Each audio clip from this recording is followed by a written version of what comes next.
देशराज जी ने एक बात और भी उन्होंने रखी कि जो ममता राकेश हैं वो सुबोध राकेश जी को फेवर करती हैं। ज्वालापुर इसलिए उन्होंने उनको वहाँ भेज दिया और ज्वालापुर से सुबोध राकेश जी भगवानपुर ममता राकेश जी को फेवर करते हैं। और यही बात जो है अमित कुमार जो कि आज़ाद समाज पार्टी के भी दावेदार हैं या फिर कहें कि ये नेता हैं लोकप्रिय यहाँ के भगवानपुर के, वो भी ये बात दोहरा रहे थे कि ममता राकेश जी जो है कभी इन दोनों में कुछ बात ही नहीं थी, खिलाफत ही नहीं, दोनों के दोनों साथ में मिलकर एक दूसरे को सपोर्ट करते हैं, काम करते हैं। क्या आप इस बात को सच मानती हैं? आप देखिए कि आपने नाम लिया देशराज कर्णवाल जी का, उनकी भाषा भी समान है। आपने नाम लिया अमित कुमार का जो नए नए नेता बने हैं, उनकी भी भाषा समान है। तो दोनों एक ही थैली के चट्टे बट्टे हैं। तो मैं चाहूँगा जितना भी राकेश परिवार के जो सदस्य चुनाव लड़ते हैं वो बस एक बार बिना किसी पार्टी के निर्दलीय लड़कर देख लें, तब उन्हें पता चल जाए कि जनता उन्हें क्या कहती है, क्या चाहती है। वो पहले अपने गिरेबान में झांके, वो भीम आर्मी में नया नया गया है, वो भीम आर्मी का लेवल हटा दे अपने पे से, खुद निर्दलीय आ जाए, तब उसे अपनी औकात का पता चल जाएगा। दायित्वधारी राज्य मंत्री हैं भाजपा के देशराज कर्णवाल जी। अभी कुछ समय पहले अधिवेशन में जब मेरी उनसे बात हुई तो उन्होंने एक खुल करके एक बात रखी कि 3 तिरंगे होंगे नंगे।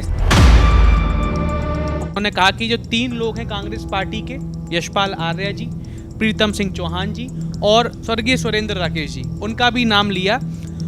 उनका ये कहना था कि ये 3 लोग जो हैं ये आरक्षण के हत्यारे हैं, ये कहीं ना कहीं तुष्टीकरण की राजनीति करते हैं और सिर्फ कुटाराघात किया है।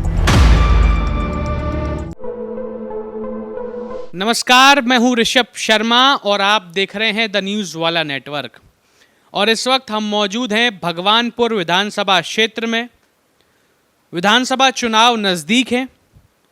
भगवानपुर में विधानसभा चुनावों का क्या समीकरण है, भविष्य में चुनावों में क्या हाल होगा, प्रदेश में क्या उत्तराखंड की वर्तमान समीकरण बन रहे हैं, इन सभी विषयों के ऊपर बात करने के लिए आज हमारे साथ मौजूद हैं भगवानपुर की विधायक श्रीमती ममता राकेश जी। नमस्कार मैडम, स्वागत है आप। धन्यवाद।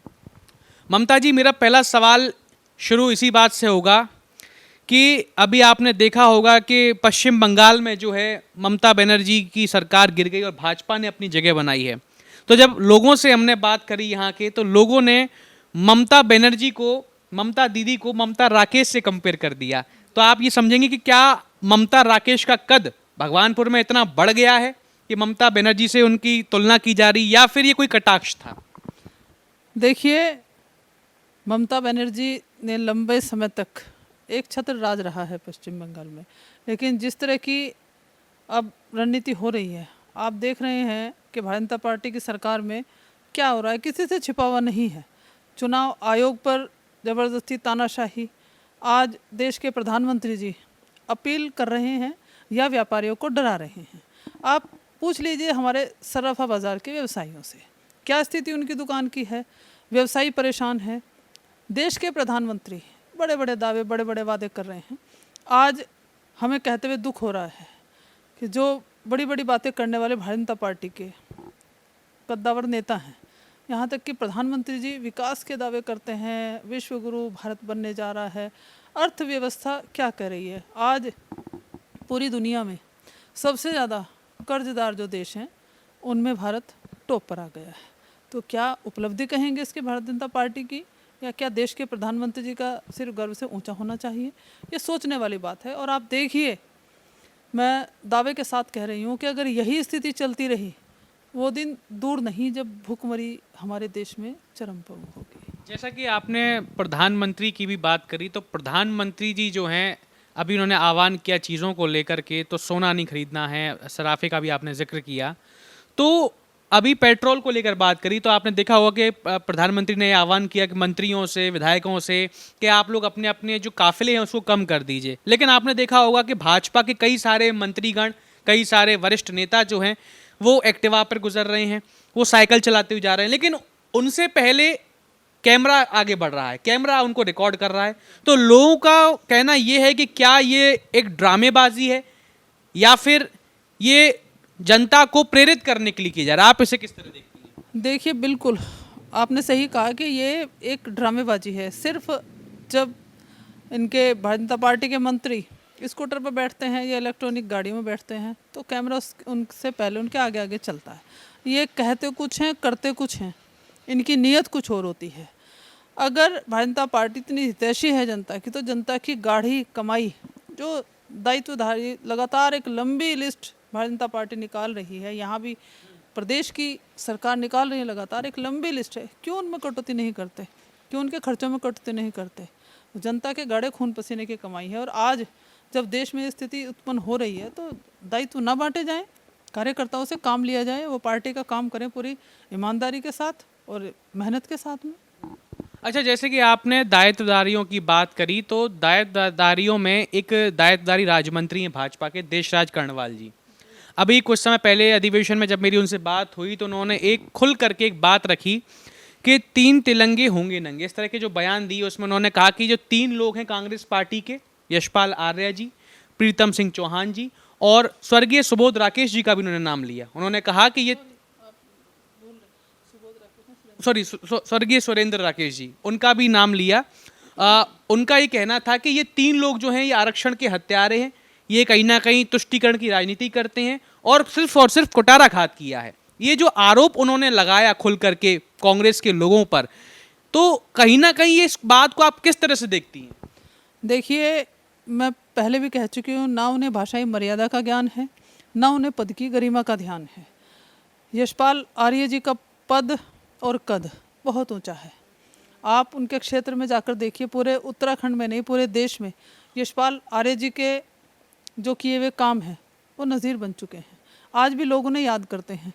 प्रीतम सिंह जी एक खानदानी नेता हैं और उनके पिताजी से लेकर आज तक का इतिहास खुद बयां कर रहा है उनके कद के बारे में। तीसरा नाम आपने लिया स्वर्गीय सुरेंद्र राकेश जी के बारे में। आप खुद सभी विधानसभाओं में जा रहे हैं जहाँ से देशराज कर्णवाल जी विधायक बने थे। आप वहाँ के कुछ ही लोगों से पूछ लीजिए, या उस समय की वीडियोस आपके पास सेव हैं, या उस क्षेत्र के लोग, जनता सबसे बड़ा आईना होती है और जनता कभी झूठ नहीं बोलती। हम सब जनता के ही प्रतिनिधि हैं। आप भी जनता का काम कर रहे हैं, मैं भी जनता का काम कर रही हूँ और अधिकारी भी जनता का काम कर रहे हैं।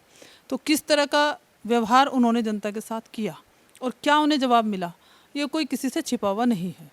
सुरेंद्र राकेश जी का कद इतना ऊंचा था कि पूरे हरिद्वार जनपद के अलावा पूरे प्रदेश के अलावा आज भी देश में उनका नाम बड़े सम्मान के साथ लिया जाता है। लोग उनकी कार्यशैली के मुरीद हैं। आज भी लोग ऐसे नेताओं को सभी पार्टियों में याद करते हैं। वो किसी भी पार्टी से बंधे हुए नहीं थे। सुरेंद्र राकेश जी बसपा के चुनाव लड़ करके आए, जीते और कांग्रेस को बाहर से समर्थन दे करके जिस तरह से उस समय सरकार चली और जितना काम सुरेंद्र राकेश जी के होते हुए, हरीश रावत जी के होते हुए कांग्रेस की सरकार में विकास कार्य हुए एक नज़ीर बन चुके हैं। आप किसी भी विधानसभा में चले जाइए पूरे हरिद्वार जनपद में, सुरेंद्र राकेश जी ने तो विधानसभा से इतर, जिले से इतर, पूरे प्रदेश में ऐसे सराहनीय और विकास कार्य किए हैं कि आज भी एससी समाज के साथ साथ, जिस समाज से वो आते थे, सुरक्षित सीट है भगवानपुर, उसके साथ साथ सर्व समाज का, चाहे ओबीसी हो, अल्पसंख्यक हो, चाहे स्वर्ण हो, सबको साथ लेकर के चले, सबका सम्मान भी किया और सबके लिए विकास कार्य का काम भी किया। अच्छा, जैसे कि देशराज जी ने एक बात और भी उन्होंने रखी कि जो ममता राकेश हैं वो सुबोध राकेश जी को फेवर करती हैं ज्वालापुर, इसलिए उन्होंने उनको वहाँ भेज दिया, और ज्वालापुर से सुबोध राकेश जी भगवानपुर ममता राकेश जी को फेवर करते हैं। और यही बात जो है अमित कुमार जो कि आज़ाद समाज पार्टी के भी दावेदार हैं या फिर कहें कि ये नेता हैं लोकप्रिय यहाँ के भगवानपुर के, वो भी ये बात दोहरा रहे थे कि ममता राकेश जी जो है कभी इन दोनों में कुछ बात ही नहीं थी, खिलाफत ही नहीं, दोनों के दोनों साथ में मिलकर एक दूसरे को सपोर्ट करते हैं, काम करते हैं। क्या आप इस बात को सच मानती हैं? आप देखिए कि आपने नाम लिया देशराज कर्णवाल जी का, उनकी भाषा भी समान है। आपने नाम लिया अमित कुमार का, जो नए नए नेता बने हैं, उनकी भी भाषा समान है। तो दोनों एक ही थैली के चट्टे बट्टे हैं। अमित कुमार की ना तो रगों में सेवा भाव है, ना उनकी रगों में राजनीति है। उनके ना पिताजी राजनीतिक थे और ना वो राजनीतिक हैं। आज तक वो जिसके साथ रहे, मुझे तो कहते हुए हंसी भी आती है कि आज भी अमित कुमार हमसे अलग हो गए थे। जब तक उनके पर्सनल स्वार्थ सिद्ध होते रहे तब तक वो हमारे साथ रहे। उसके बाद जब हमें उनकी असलियत का पता चल गया और उन्होंने पार्टी के विरोध में कार्य किया, हमने उन्हें पार्टी से बाहर निकलवा दिया। अब उसके बाद आज भी उन्हें राजनीति में स्टैंड करने के लिए हमारे ही नाम का, हमारे ही परिवार का सहारा लेना पड़ रहा है।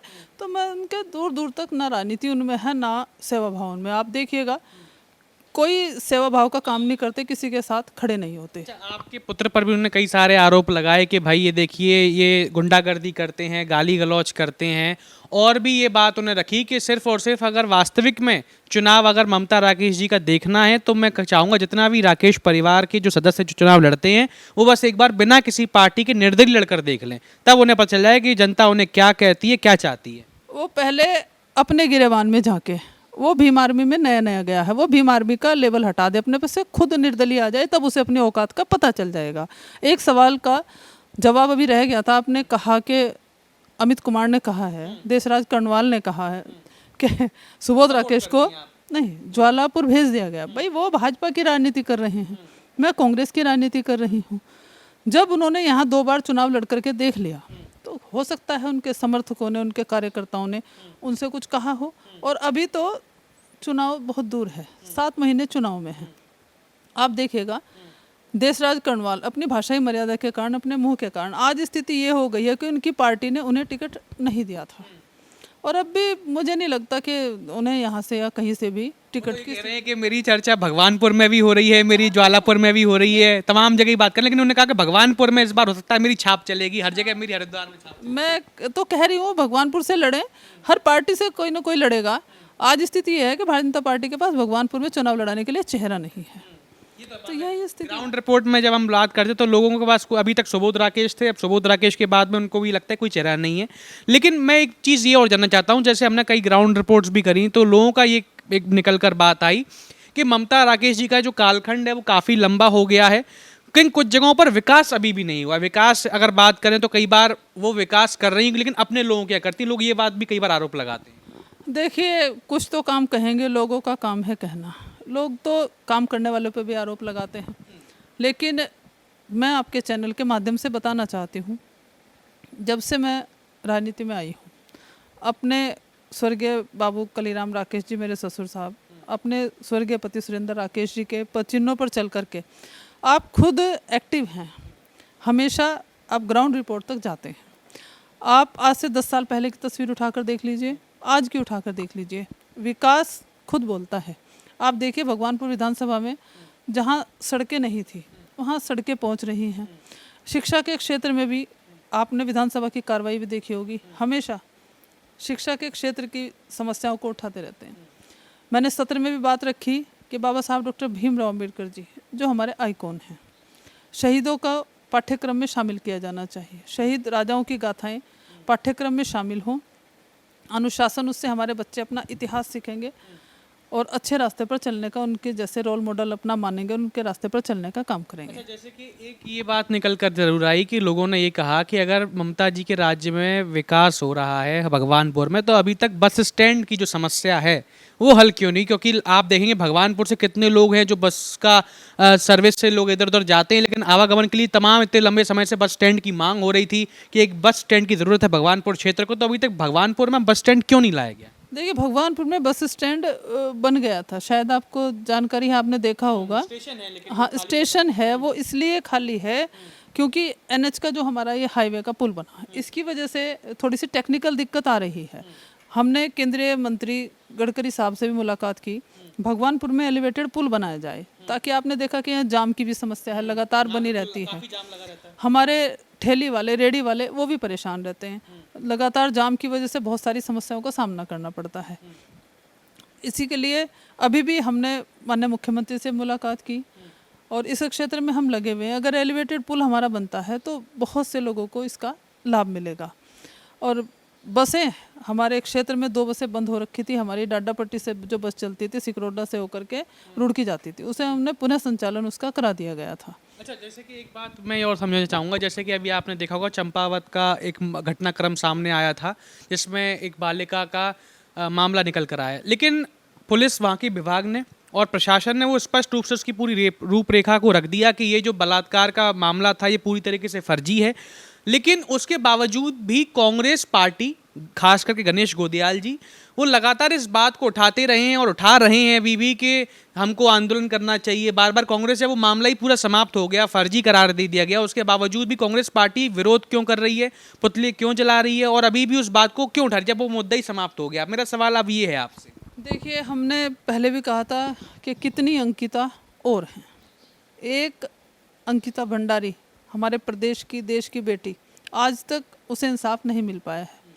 हमेशा आप देख भी रहे हैं कि उसमें भारतीय जनता पार्टी लीपापोती करने का कार्य कर रही है। लेकिन वो तो कहते हैं जो सम्मिलित थे उन सबको जेल भेज दिया, हमारी पार्टी के लोगों को ही फिर भी अब क्यों अभी अभी कहाँ हुआ, अभी तो इंसाफ मिलना उससे बाकी। अंकिता के माता पिता की तरफ से तहरीर गई, कितना काम उसमें हुआ। जो मूल उनका मेन आरोपी है वही बाहर घूम रहा है, क्योंकि उस पर भाजपा की छाप है।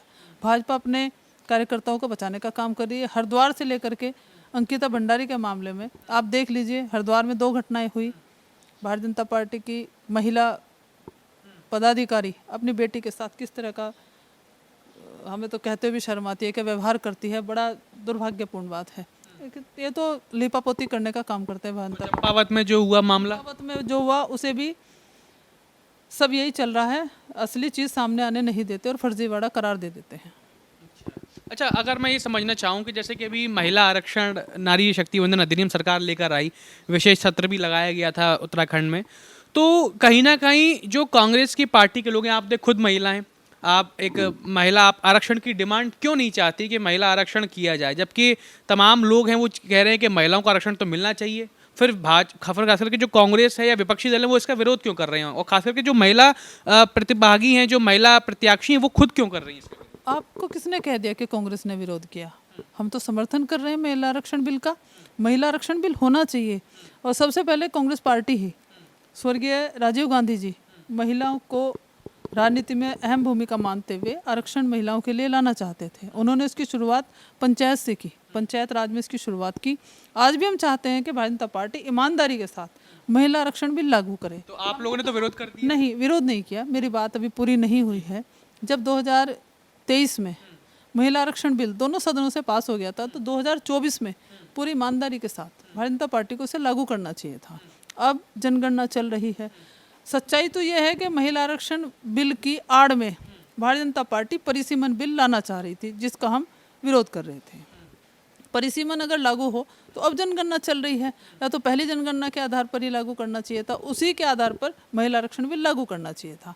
अब जनगणना हो रही है, तो हम तो खुले मन से कह रहे हैं कि आने वाले विधानसभा चुनाव 2027 में भारतीय जनता पार्टी से लागू करें महिला आरक्षण बिल को। और 70 विधानसभा सीट उत्तराखंड में हैं, उनमें से 33% महिलाओं को आरक्षित करें महिलाओं के लिए, और वहाँ पर महिला कैंडिडेट्स को चुनाव लड़ाएं। अच्छा, अगर हम प्रदेश की बात करें तो प्रदेश में क्या लग रहा है आपको कि कांग्रेस सरकार जो बार बार, कांग्रेस पार्टी जो लगातार ये दावा कर रही है, ये एक तरह से आश्वासन दे रही है कि इस बार जो है कांग्रेस वापसी करेगी, पूरी दमखम दिखा रही है, लेकिन अगर मैं देखूं तो आप देखें कि प्रदेश स्तर पर ही कांग्रेस में तो फूट पड़ी हुई है। एक आपसी कलह देखने को खुलेआम मिलती है कि कांग्रेस के वरिष्ठ नेतृत्व खास करके एक दूसरे पर आरोप प्रत्यारोप लगा रहे हैं, वो भी खुलकर सोशल मीडिया प्लेटफॉर्म्स पर। आप देखेंगे अगर हरक सिंह रावत जी की बात की जाए या हरीश रावत जी की बात की, हरीश धामी जो धारचूला से विधायक हैं, उसके बावजूद उन्होंने खुद हरक सिंह पे दोबारा टिप्पणी कर दी। इतने तो कांग्रेस में जो फूट पड़ी दिख रही है, तो इस तरह से कैसे फिर ये कांग्रेस सरकार बनाने की बात कर रहे हैं?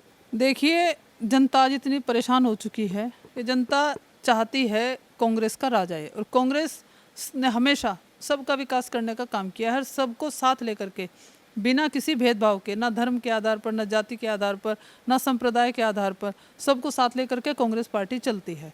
तो जनता चाहती है कि वही कांग्रेस का राज आए। और जहाँ तक आपने की बात नेताओं की, उनसे बात चल रही है। हाईकमान सबको एक स्ट्रिक्ट अनुशासन, अभी आपने देखा शैलजा जी का दौरा था, उन्होंने स्पष्ट रूप से निर्देशित किया है सबको कि जो भी बात करनी है पार्टी फोरम में करेंगे, अनर्गल रूप से, कोई कैमरे के सामने या आपस में कोई नहीं लड़ेंगे।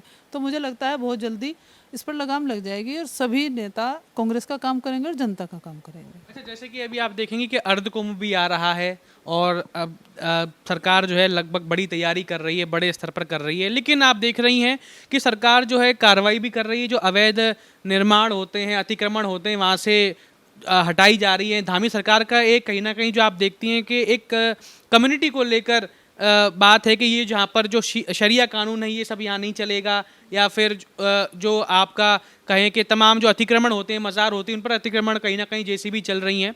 तो मेरा सवाल ये कि कांग्रेस, हमेशा लोग आरोप ही कांग्रेस पर लगाते, कांग्रेस के पास एक व्यक्तिगत एक वोट बैंक है, एक कम्युनिटी का, स्पेशल कम्युनिटी का, जो सिर्फ और सिर्फ कहीं ना कहीं जितने विधानसभा क्षेत्र हैं तो वहाँ पे कांग्रेस सिर्फ उन्हीं के साथ विकास करती है और उन्हीं के साथ कहीं ना कहीं आगे बढ़ने का काम करती है। आप इसे मानती हैं? नहीं, कांग्रेस हमेशा सर्व समाज के लिए काम करती है, चाहे हमारे एससी भाई हों, चाहे हमारे अल्पसंख्यक भाई हों, चाहे हमारे ओबीसी वर्ग के भाई हों, और चाहे हमारी महिला साथी हों, हम सब के लिए काम करते हैं और बिना भेदभाव की विकास के कार्य करने का कार्य करते हैं। आप उदाहरण भगवानपुर विधानसभा से ही ले लीजिए। देश हमारा बाबा साहब डॉक्टर भीमराव अम्बेडकर जी के संविधान से चलता है, लोकतंत्र इसकी खूबसूरती है और उसी के जरिए हम काम करने का काम करते हैं। आप भगवानपुर के किसी भी गांव में चले जाइए, वहाँ बाबा साहब डॉक्टर भीमराव अम्बेडकर जी के पार्क भी आपको देखने को मिलेंगे, बाबा साहब डॉक्टर भीमराव अम्बेडकर जी की प्रतिमा वहाँ मिलेगी आपको देखने को, और वहाँ पर आपको रविदास जी के मंदिर भी मिलेंगे, दुर्गा माता के भी मिलेंगे, भगवान भोले बाबा के भी मिलेंगे, और हमारे मुस्लिम भाइयों के लिए कब्रिस्तान में भी काम करना हो तो हम वहाँ भी काम करने से गुरेज नहीं करते।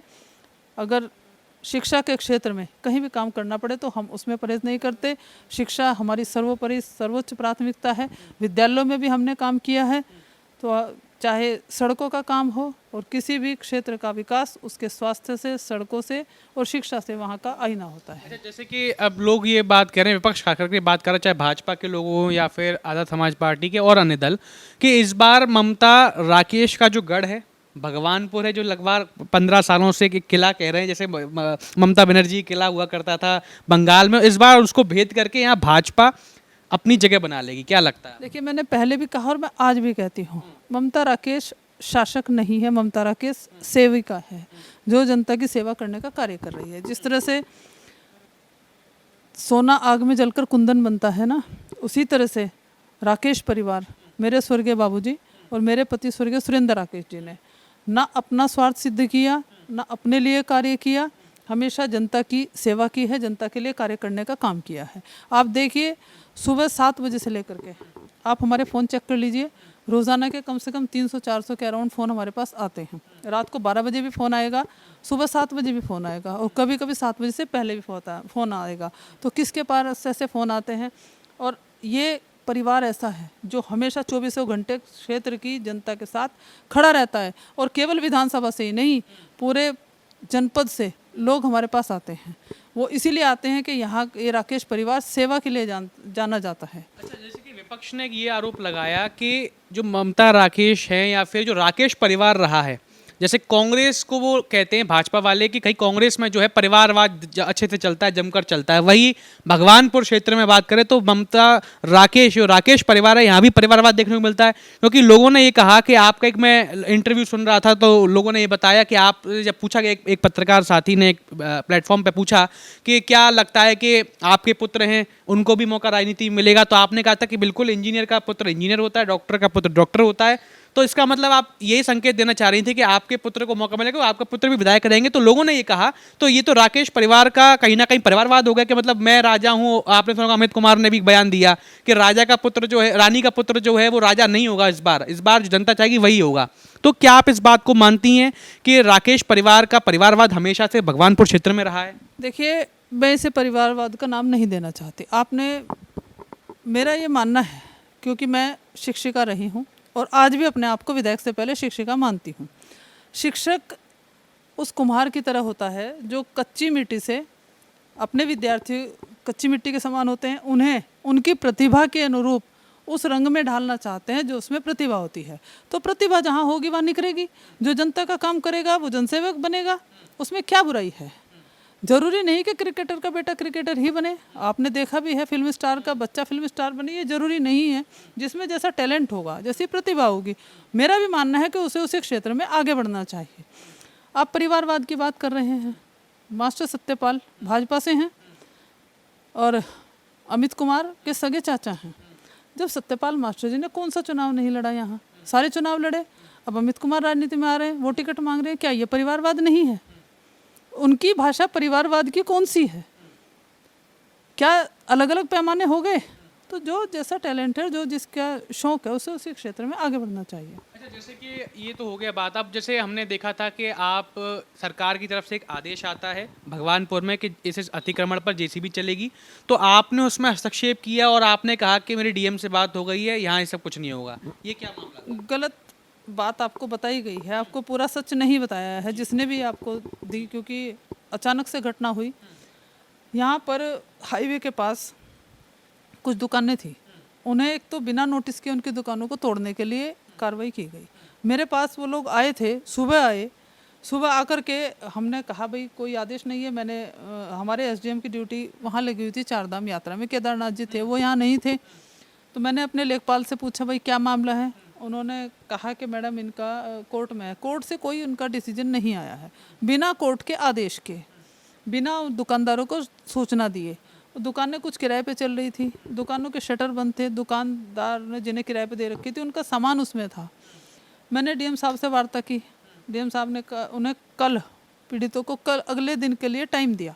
उसी बीच में 2 घंटे बाद जेसीबी लेकर के एनएच के अधिकारी, मैंने पीडी से बात की, एनएच के, उनकी जानकारी में मामला नहीं था, जिलाधिकारी महोदय की जानकारी में नहीं था। जब अगले दिन डीएम साहब ने वार्ता के लिए बुलाया तो क्यों 2 घंटे बाद ऐसी क्या दिक्कत आई कि वो लोग 2-2 जेसीबी लेकर के तोड़ने के लिए पहुंच गए। आज भी हम कोर्ट का सम्मान कर रहे हैं, अगर कोर्ट में जो भी आदेश होगा उसका पालन किया जाएगा। आप देखिए जब से जेसीबी नहीं आई, क्यों नहीं आई? क्या हम गलत लड़ाई लड़ने का काम करते हैं? हम सच्चाई की लड़ाई लड़ने का काम करते हैं, गरीबों के हक की लड़ाई लड़ने का काम करते हैं, वो हमेशा जारी रहेगी। आप अभी कह रहे थे कि अभिषेक राकेश गाली गलौज करता है या अभद्र व्यवहार, मुझे आने वाला था, जैसे कि कई सारी वीडियोस भी वायरल हैं और विपक्ष ने भी आरोप लगाया कि ये जो है जनता के बीच में जाकर के तमाम तरह के हाथापाई की भी कई बार उन्होंने बात रखी कि गाली गलौज वगैरह होता है। तो ये क्या मामला है? ना कोई हाथापाई कहीं हुई है, ना कोई गाली गलौज कहीं हुई है, लेकिन अपने जनता के लिए, गरीब व्यक्तियों के लिए अगर अधिकारियों को नसीहत देनी पड़े, उन्हें समझाना पड़े, तो हम भी उसमें कभी पीछे नहीं हटेंगे। जनता के लिए हमारे ऊपर अगर कोई मुकदमा भी होता है, अभिषेक पर कोई मुकदमा होता है, तो हम उससे भी पीछे नहीं हटेंगे। हमेशा जनता की आवाज़ उठाते रहे हैं और जनता की आवाज़ को इसी तरह से मजबूती के साथ उठाया जाएगा। लेकिन वो ये कह रहे हैं कि विधायक तो ममता राकेश हैं, पद ममता राकेश का है, तो ये तो परिवारवादी नहीं हो? जैसे कि आप समझिए कि आप विधायक हैं और आपके पद का इस्तेमाल कोई दूसरा व्यक्ति परिवार करे, तो ये कैसे पॉसिबल? फिर वही वाली बात आ जाएगी कि महिला आरक्षण वाली बात है कि आरक्षण महिलाओं को मिल रहा है, लेकिन कहीं ना कहीं परिवार के लोग उसको पूरे ढांचे को चला रहे हैं। कहीं नहीं होता ऐसा, हमेशा सबके प्रतिनिधि भी होते हैं। आपने देखा होगा विधायक के भी प्रतिनिधि हैं, सब ने बना रखे हैं, मंत्री के भी प्रतिनिधि हैं। तो क्या कोई भी आदमी, अब मान लिया मेरा घर है, घर से ही उदाहरण देना चाहती हूँ, एक घर में 5 सदस्य हैं तो सबकी जिम्मेदारी अलग अलग होती है। सब जगह ममता राकेश नहीं जा सकती, तो जहाँ मुझे आदेश ज़रूरत लगेगी तो मैं अपने कार्यकर्ता को भी वहाँ भेजूंगी, जाके देखो क्या है।